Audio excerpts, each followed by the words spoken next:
اور دوسری آیت کے ذریعے صاف ستھرے لوگوں کو چاہیے کہ کیسی عورتوں سے نکاح کریں، اس کے لیے قانون دیا گیا، سوچ دی گئی، اس لیے کہ اللہ عز و جل بے حیاؤں کی نسلیں اور بے حیاؤں کی دنیا کے اندر بھرمار نہیں چاہتا۔ اللہ چاہتا ہے کہ معاشرے کے اندر بسنے والے لوگ شریف ہوں اور نسلیں بھی جو چلیں وہ شریف لوگوں کی نسلیں چلیں۔ لیکن ظاہر سی بات ہے کہ دوسرے بھی اگر پیدا ہوتے ہیں اور چلتے ہیں تو ٹھیک ہے، لیکن پروردگار معاشرے کو پاک رکھنا چاہتا ہے۔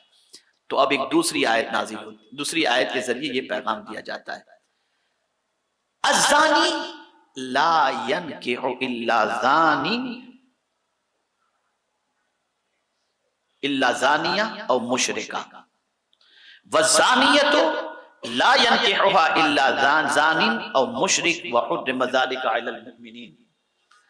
میرے پیارے آقا صلی اللہ تعالی علیہ وسلم کے پیارے دیوانوں، اب اس کے ذریعے ایک سوچ عطا کی جا رہی ہے کہ پاک نسلیں چلے، معاشرہ پاک لوگوں کا ہو، تو قرآن نے کہا نکاح کے حوالے سے کہ زنا کرنے والا کسی زانی نکاح نہ کرے مگر زانیہ کے ساتھ، یعنی اگر کوئی زنا کرنے والا ہے، کوئی زنا کرنے والا ہے تو وہ زانیہ کے ساتھ، یعنی جو ایسی بدکارہ ہے اس کے حوالے سے فرمایا کہ نکاح نہ کرے مگر زانیہ کے ساتھ، یعنی اگر کوئی ایسی چیز، اور اسی کے ساتھ فرمایا یا مشرکہ کے ساتھ، اور زانیہ نکاح نہ کرے مگر زانی یا مشرک کے ساتھ، یہ حرام کر دیا گیا ہے اہل ایمان پر۔ یعنی کسی کے ساتھ بدکاری کر لی اس نے، زنا سرزد ہو چکا ہے، تو اب ظاہر سی بات ہے جس سے زنا سرزد ہوا ہے، میرے پیارے آقا صلی اللہ تعالی علیہ وسلم کے پیارے دیوانوں، کون مرد یہ چاہے گا کہ آوارہ عورت کے ساتھ اپنی زندگی کو گزارے؟ لیکن آج اگر معاشرے کا جائزہ لیا جائے اور سوسائٹی کا جائزہ لیا جائے تو میں بڑی معذرت کے ساتھ عرض کرتا ہوں کہ اللہ خیر فرمائے، نکاح تو بہت بعد میں ہوتا ہے اور باقی سارے خرافات اور ساری برائیاں نکاح سے پہلے ہی ہو جاتی نظر آتی ہیں، اور اس میں صرف لڑکے اور لڑکی ہی کا دخل نہیں ہوتا، پورا انوالومنٹ لڑکے کا بھی، لڑکے کے ماں باپ کا بھی ہوتا ہے، لڑکی کے ماں باپ کا بھی ہوتا ہے۔ اور بڑا آج کے دور کا ترقی یافتہ جملہ کانوں میں ڈال دیا جاتا ہے کہ انڈرسٹینڈنگ شادی سے پہلے دونوں کی ہو جائے تو اچھا ہے تاکہ شادی کے بعد پرابلم نہ ہو۔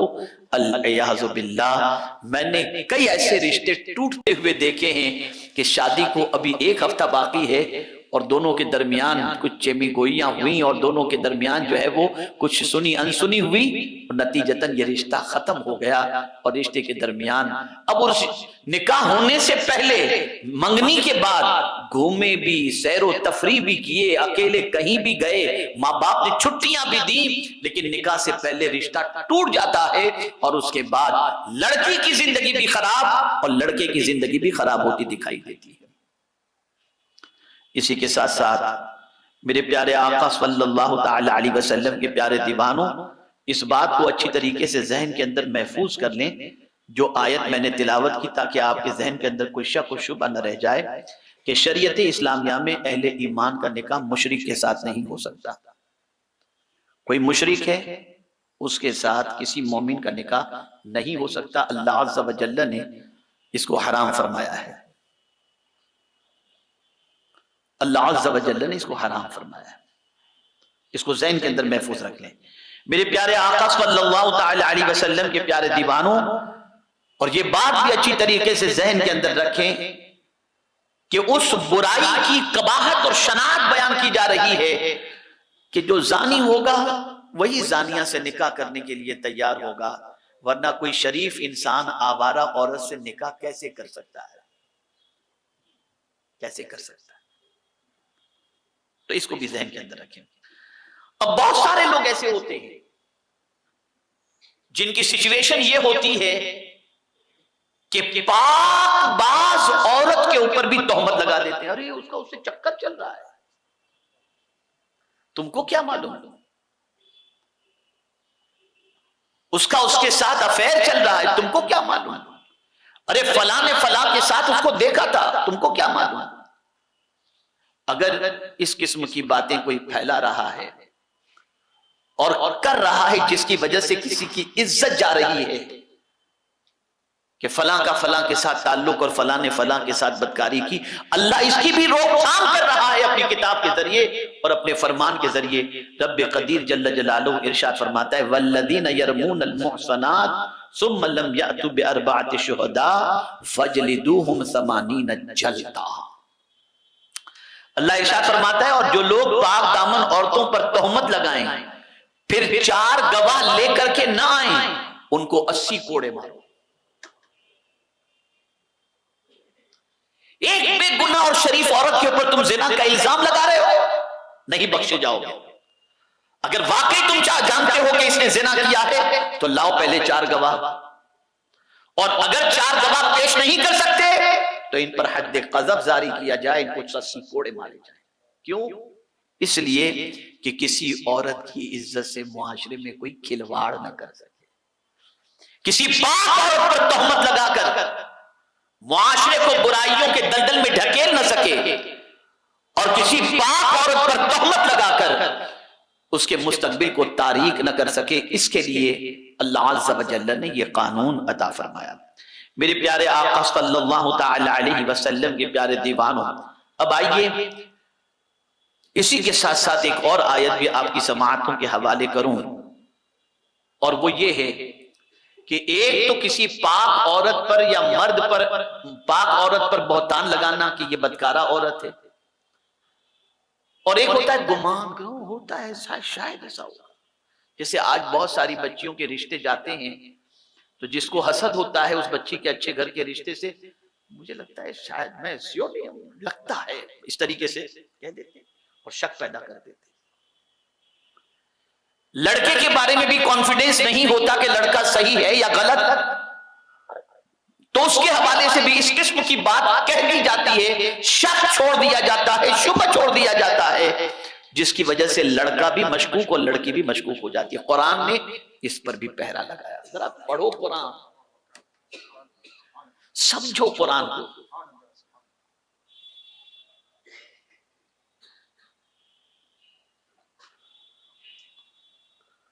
اللہ عز و جل ارشاد فرماتے ہیں لولا اذ سمعتموه ظن المؤمنون والمؤمنات بانفسهم خیرا وقالوا هذا افک مبین، جس وقت تم لوگوں نے سنا تھا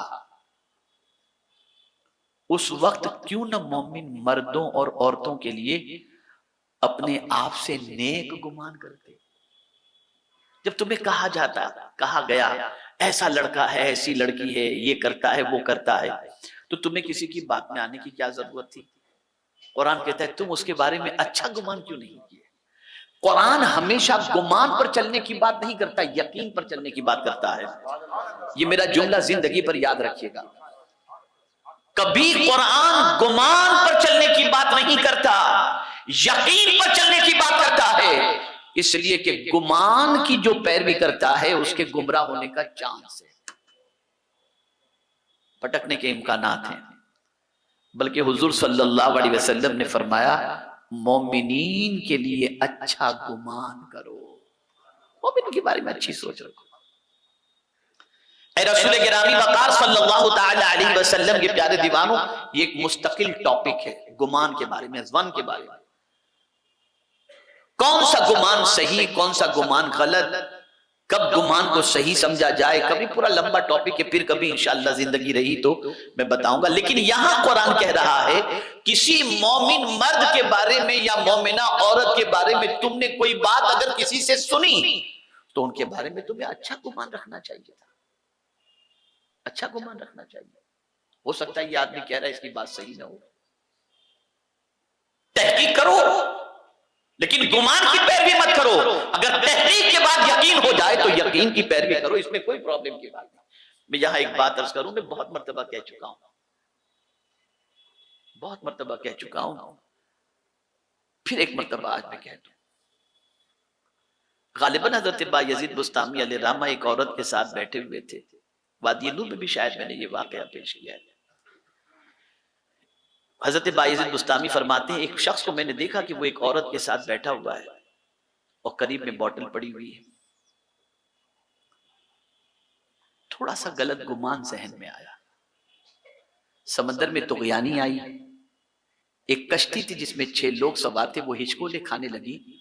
وہ شخص جو عورت کے ساتھ بیٹھا تھا عورت کو چھوڑ کر دریا میں چھلانگ لگایا، 6 کے 6 کو بچا کے لے کر کے آیا، اور آ کر کے بایزید بسطامی علیہ الرحمہ سے کہتا ہے بایزید ایک کو تو بچا لیتے، ایک کو تو بچا لیتے. اور پھر اس نے کہا بایزید یہ جو عورت ہے نا یہ میری ماں ہے، اور یہ بوٹل ہے نا اس کے اندر پانی ہے. اب یہاں ایک گمان کے بارے میں اور ایک بات ارز کر دوں. آقا کریم صلی اللہ علیہ وسلم، شیطان کس طریقے سے دیکھیں گمان بدگمانیاں پیدا کرتا ہے. آپ دیکھیں آقا کریم صلی اللہ علیہ وسلم اپنی ایک زوجہ کے ساتھ، ہماری ماں کے ساتھ، مومنہ کی ماں، ازواج ہماری ماں ہے، حضور صلی اللہ علیہ وسلم تشریف لے جا رہے تھے. ایک صحابی آ رہے تھے، سرکار صلی اللہ علیہ وسلم کو سلام کیا اور پھر حضور آگے بڑھے. وہ ادھر گئے تو سرکار صلی اللہ علیہ وسلم نے ان کو روکا اور بلایا اور ارشاد فرمایا یہ جو میرے ساتھ ہے نا یہ میری بیوی ہے. یہ حضور نے فرمایا. اس نے کہا حضور بھلا آپ کے بارے میں کوئی غلط گمان کر سکتا ہے؟ کہا شیطان کسی کے دل میں بھی بدگمانی پیدا کر سکتا ہے. اسی لیے فرمایا گیا ایسی جگہ پر جانے سے بھی پرہیز کرو جہاں لوگوں کے اندر بدگمانیاں پیدا ہوتی ہوں، انہیں موقع مت دو. تو اے رسول اعظم صلی اللہ علیہ وسلم کے دیوانوں، کوئی ہزار آپ کے سامنے لا کر کے اس کی اس کی یہ ایسا وہ ایسا کرے، جب تک کہ آپ کے پاس یقینی کوئی چیز نہ ہو آپ اس پر عمل نہ کریں اور اس کے بارے میں وہ نہ کریں. زیادہ تر ادھر ادھر کی باتیں ایسی ہوتی ہیں جو آدمی اپنی سوچ کے مطابق کہتا ہے، اس کا سچائی سے کوئی تعلق نہیں ہوتا. لیکن آگے کے جملے پر خاص ذہن جو ہے حاضر رکھنے کی ضرورت ہے. یہ تو فرما دیا گیا لولا اذ سمعتموہ ظن المؤمنون والمؤمنات بانفسہم خیرا، یہاں تک. اب آگے فرمائے وقالوا ھذا افک مبین. قرآن کہتا ہے کہ کیوں نہ کہہ دیا یہ صریح بہتان، یعنی بندے تیرے سامنے کسی کے بارے میں ایسا کہہ دیا، کہا جائے فلاں ایسا فلاں ایسی، تو تو کہہ دے یہ صریح بہتان ہے، تم جھوٹ بول رہے ہو. جب تم یہ کہہ دے گو اس کی عزت بچ جائے گی، اور کسی کی عزت تم نے بچائی مولا قیامت میں تمہاری عزت کو بچا دے.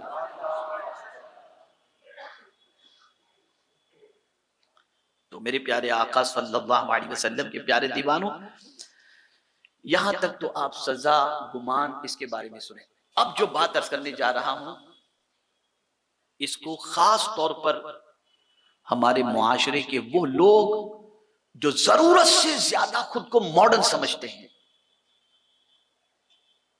اور بے حیائی کی ساری حدوں کو پار کر جاتے ہیں اور اس میں اپنی شان اور عزت سمجھتے ہیں، یہ ذہن میں رکھیں بہت کڑوی بہت تلخ بات میں کہنے جا رہا ہوں.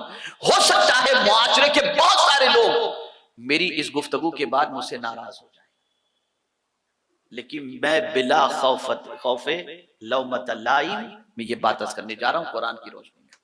قرآن کہتا ہے ان الذین یحبون ان تشیع الفاحشہ فی الذین آمنوا لہم عذاب علیم فی الدنیا والآخرہ واللہ یعلم وانتم لا تعلمون.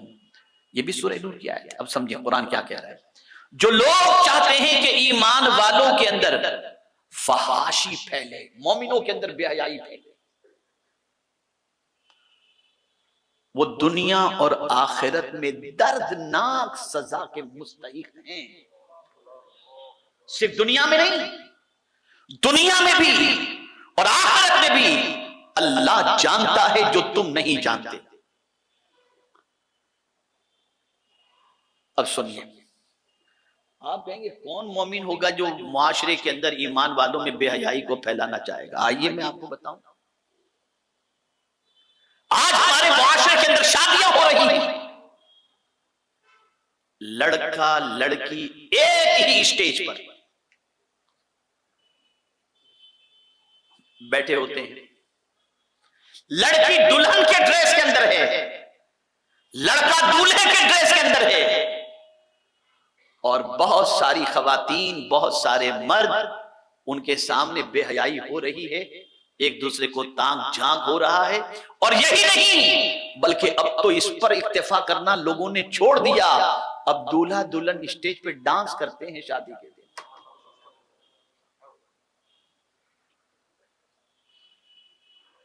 اگر کوئی فیملی اس طریقے سے کر رہی ہے اور اسے دیکھنے کے بعد دوسرے ایمان والے بھی اس طریقے سے کریں گے تو جب تک یہ برائی پھیلتی رہے گی، ابتدا کرنے والے کو اس کا گناہ ملتا رہے گا۔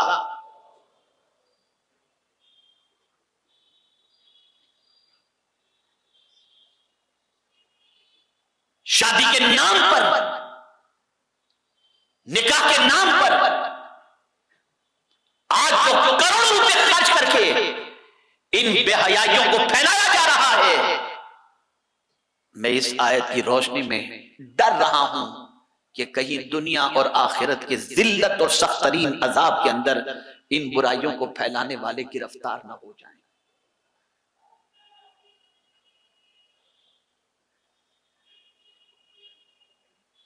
اور آگے تھوڑا بڑھ کر میں عرض کروں، کیمرہ مین کو لے کر کے بیڈ روم تک پہنچا جاتا ہے، اور لڑکے اور لڑکی، دولہا اور دلہن نہ جانے کیا کیا کر رہے ہوتے ہیں، اور اس کی پوری ویڈیوگرافی ہوتی ہے اور اس کی پوری البم بنائی جاتی ہے۔ کیا جواب دو گے کل اللہ اور اس کے رسول کو؟ کیا جواب دو گے پالنہار حقیقی کو؟ کیا جواب دو گے مصطفیٰ جان رحمت صلی اللہ تعالی علیہ وسلم کو؟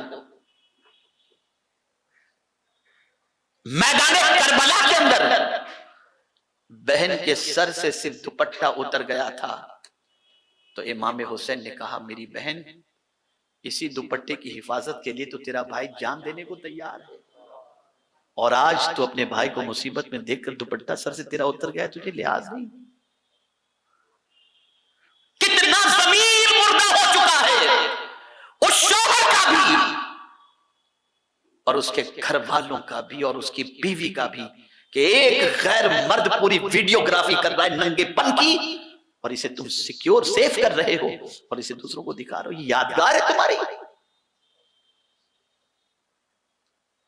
بند کرو یہ سارے خرافات، ورنہ قدرت کے قہر، اس کی پکڑ اور اس کے غضب سے کوئی نہیں بچا سکتا۔ یہ ساری مغربی تہذیب، یہ سارے مغربی کام اللہ کے عذاب کو دعوت دینے کے مترادف ہے۔ اور یہ نہیں کہ سارے سرمایہ دار ایسا کرتے ہیں، بلکہ میں یہ بھی کہوں گا کچھ سرمایہ دار تو ایسے بھی ہیں جو پورا لحاظ رکھتے ہیں کہ کہیں سے مدینے کے تاجدار کی ناراضگی نہ ہونے پائے۔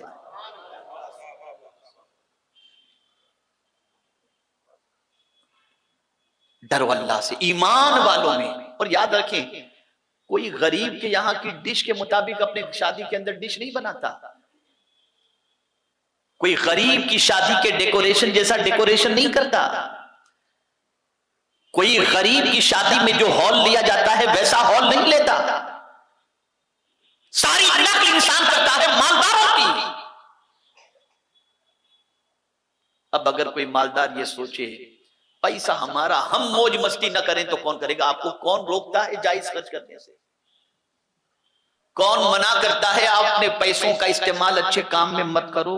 کون منع کرتا ہے؟ بنگلہ خریدو چاہے کشادہ گھر خریدو کوئی پرابلم نہیں، کھانا رکھو اچھا ویسٹیج نہ ہو، رکھو کھانا کوئی پرابلم نہیں، اچھے کپڑے پہنو کوئی پرابلم نہیں، اچھی گاڑی پہ استعمال کرو کوئی پرابلم نہیں، اسراف نہ ہو، فضول خرچی نہ ہو، اور یہ بے حیائیاں نہ ہو، ان بے حیائیوں سے بچو۔ کیا اگر تم لڑکے اور لڑکی کو دونوں کو اسٹیج پر نہیں لاتے، لڑکے کا سیپریٹ اور لڑکی کا سیپریٹ ہو، تو کیا تمہاری نکاح کے اندر کوئی فرق پڑ جائے گا یا شادی کے فنکشن میں کوئی فرق پڑ جائے گا؟ یہ سیریل پکچر برائیاں، اس کی ترویج و اشاعت نے پورے مسلمان معاشرے کو برائیوں کے دلدل میں ڈھکیل دیا ہے، قرآن کہتا ہے ان الذین یحبون ان تشیع الفاحشہ فی الذین آمنوا لهم عذاب علیم فی الدنیا والآخرہ واللہ یعلم وانتم لا تعلمون. تو ایک چیز تو یہ ہو گئی کہ جب رب نے یہ سخت عذاب بتا دیا آخرت کا کہ بے حیائی پھیلانے کا یہ عذاب ہے، تو بندہ ڈرے گا یا اللہ مرنے کے بعد کون عذاب برداشت کرنے کی طاقت رکھتا ہے. تو اس طرح سے اللہ نے بے حیائی کو روکنا اپنی کتاب کے ذریعے روکنے کا قانون عطا فرمایا. اب آئیے دوسرا قانون بھی دیکھ لیں. بہت ساری شادی شدہ عورتیں ان کے شوہر کے دوستوں کے ساتھ بھاگ گئیں.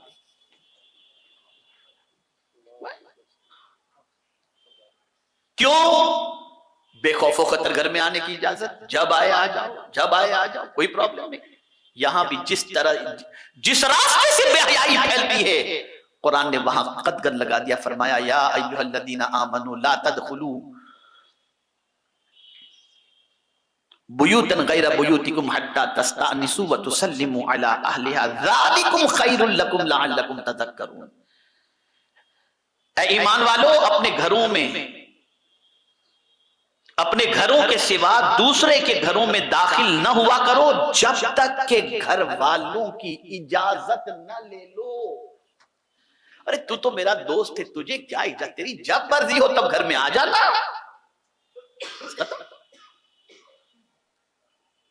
مدینے کے تاجدار صلی اللہ تعالی علیہ وسلم جن کے صدقے میں پوری دنیا کا دل بھی پاک ہوا، دماغ بھی پاک ہوا اور زندگی بھی پاک ہو گئی.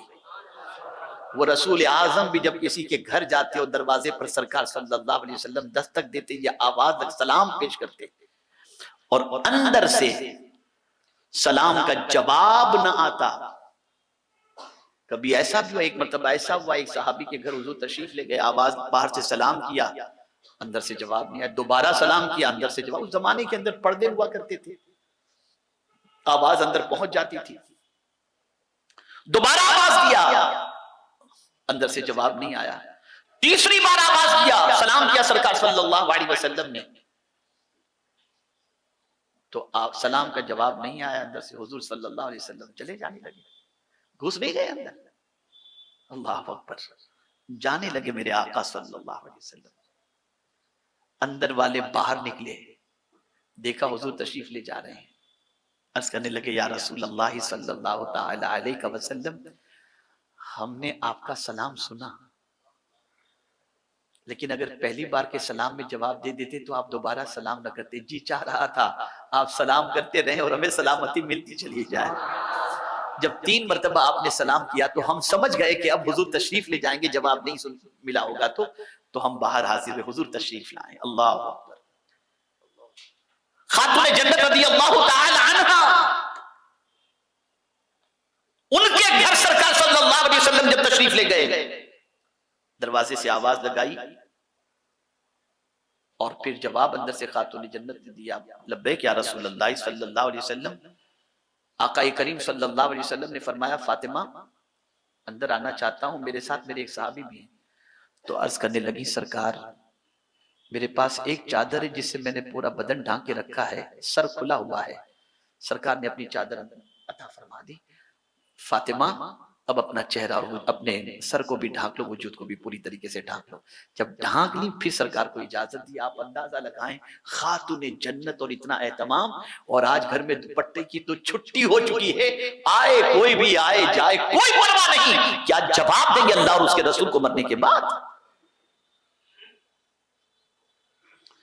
تو بے حیائی سے روکنے کے لیے اللہ عز و جل نے یہ قانون عطا فرمایا. اب آخری بات عرض کر دوں، میرے پیارے آقا صلی اللہ تعالی علیہ وسلم کے پیارے دیوانوں، بہت سارے ارشادات ہیں اس سے متعلق، اور میں اگر اسی پر گفتگو کروں تو کم سے کم مجھے 4 ہفتے تو لگیں. اور آج اس گفتگو کو کرنے کی کئی وجوہات میں سے ایک وجہ سب سے بڑی یہ ہے کہ آج 31 نائٹ ہے، لیکن میں دیکھ کر بے پناہ خوش ہوں کہ ماشاءاللہ آپ لوگ بڑی تعداد کے اندر آج یہاں پر حاضر آئے ہیں. اور الحمدللہ جہاں جہاں بھی اس وقت 31 نائٹ کے سنی دعوت اسلامی کے اجتماعات ہو رہے ہیں، وہاں پر لوگ بڑی تعداد میں بیٹھ کر خرافات میں جانے کی بجائے نبی کے ذکر کو سننے کے لیے بیٹھے ہیں. اب یہ بات جو میں عرض کرنے، یہ آیت جو پیش کرنے جا رہا ہوں نا، اسے زندگی بھر کے لیے ایک دستور بنا لو. عمل کرنے کی عادت میں وعدہ نہیں لیتا، اس لیے کہ میں وعدہ اگر لوں تو پھر آپ وعدہ خلافی کریں گے تو ایک گناہ تو وعدہ خلافی کا ہوگا اور دوسرا گناہ اللہ کے فرمان کا خیال نہ رکھنے کا ہوگا. تو میں یہ نہیں چاہتا. میں گمان کرتا ہوں اچھا کہ انشاءاللہ اس پر آپ عمل کرنے کی کوشش کریں. یہ بے حیائی کے روکنے کا سب سے بڑا قانون قرآن نے عطا فرمایا. قل للمؤمنین یغضوا من ابصارہم ویحفظوا فروجہم، اور فرمایا قل للمؤمنات یغضضن من ابصارہن ویحفظن فروجہن. اللہ عز و جل نے حضور صلی اللہ علیہ وسلم سے فرمایا تم کہہ دو. کن سے؟ تمہارے چاہنے والوں سے. بھئی مومن تو وہی ہے نا جو حضور کو چاہتا ہو. مومن کون ہوتا ہے؟ بولیے. حضور سے محبت کرنے والا ہی تو ہوتا ہے نا. اگر محبت نہ کرے تو مومن کیسا؟ مومن کے لیے تو جان سے زیادہ حضور سے محبت کرنا ضروری ہے نا. تو رب نے فرمایا قل للمؤمنین، تم کہہ دو مومنوں سے. کیا کہہ دو؟ یغضوا من ابصارہم، اپنی نگاہوں کو نیچی رکھو. وَيَحْفَظُوا فُرُوجَهُمْ، اور اپنی شرمگاہ کی حفاظت کرو. سارے فتنے کا آغاز نگاہوں سے ہوتا ہے، اس لیے نگاہوں کو نیچی رکھنے کا حکم دیا گیا. کیا صرف مرد نیچی نگاہ رکھیں؟ نہیں. قُلْ لِلْمُؤْمِنَاتِ، آپ کے چاہنے والیاں جو مومنہ عورت ہیں تم ان سے بھی کہہ دو کہ وہ بھی اپنی نگاہیں نیچی رکھیں. انسان نگاہ کو جب نیچی رکھتا ہے تو بے حیائی کا دروازہ وہیں سے بند ہوتا نظر آتا ہے. نہ نگاہ بھٹکے نہ دل بھٹکے، نہ دل بھٹکے نہ قدم بھٹکے، اور نہ قدم بھٹکے نہ زندگی بھٹکے. پہلے نگاہ بھٹکتی ہے پھر دل بھٹکتا ہے، پھر دل بھٹکتا ہے تو قدم بہکتے ہیں، اور قدم بہکتا ہے تو پھر آدمی کی زندگی بہک جاتی، برباد ہو جاتا ہے. کئی اسٹوڈنٹس ہم نے دیکھے ہیں جن کے ماں باپ لاکھوں روپے خرچ کر کے ان کو اعلیٰ ڈگری دلاتے ہیں، اور آخری سالوں کے اندر کسی لڑکی سے آنکھ لڑ جاتی ہے. تعلیم اس طرف، زندگی دوسری طرف، اور اس کے بعد زندگی بھر سر پر ہاتھ رکھ کر رونے کے علاوہ کوئی چیز ان کو نصیب نہیں ہوتی. تو اے رسول گرامی وقار صلی اللہ تعالی علیہ وسلم کے دیوانوں، آپ کی اور ہماری اب ذمہ داری کیا ہے؟ گھر والوں کو کنوینس کریں، کوشش کریں. یہ بے حیائی ہے، اس کا سخت ترین عذاب ہے. بچو اس سے، مت کرو ایسا. کوشش کرو، اور کوشش کرنا ہی کام ہے، محنت کرنا ہی کام ہے. ہدایت تو میرے رب کے دستے قدرت میں. اور خود کی نگاہوں کی حفاظت کرو، نگاہیں نیچی رکھو، ادھر ادھر تانگ آنکھ نہ کرو. جانتے ہیں کوئی کسی غیر محرم کو دیکھ لیتا ہے شہوت کی نگاہ سے، گناہ کی نگاہ سے، کیا ہوتا ہے اس کا انجام؟ اس کی آنکھوں میں کل بروز قیامت جہنم کی سلاخیں ڈالی جائیں گی.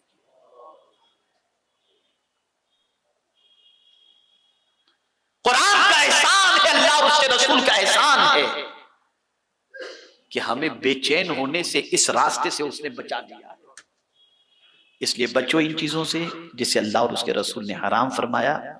اور یاد رکھیں گناہ کر کے انسان بزدل بن جاتا ہے اور نیکی کر کے انسان طاقتور بن جاتا ہے. آج چوہے سے بھی ہم ڈر جاتے ہیں اس لیے کہ گناہ کیے ہیں. اللہ والے شیر پر سوار ہو کر نکلتے تھے اس لیے ان کی زندگی میں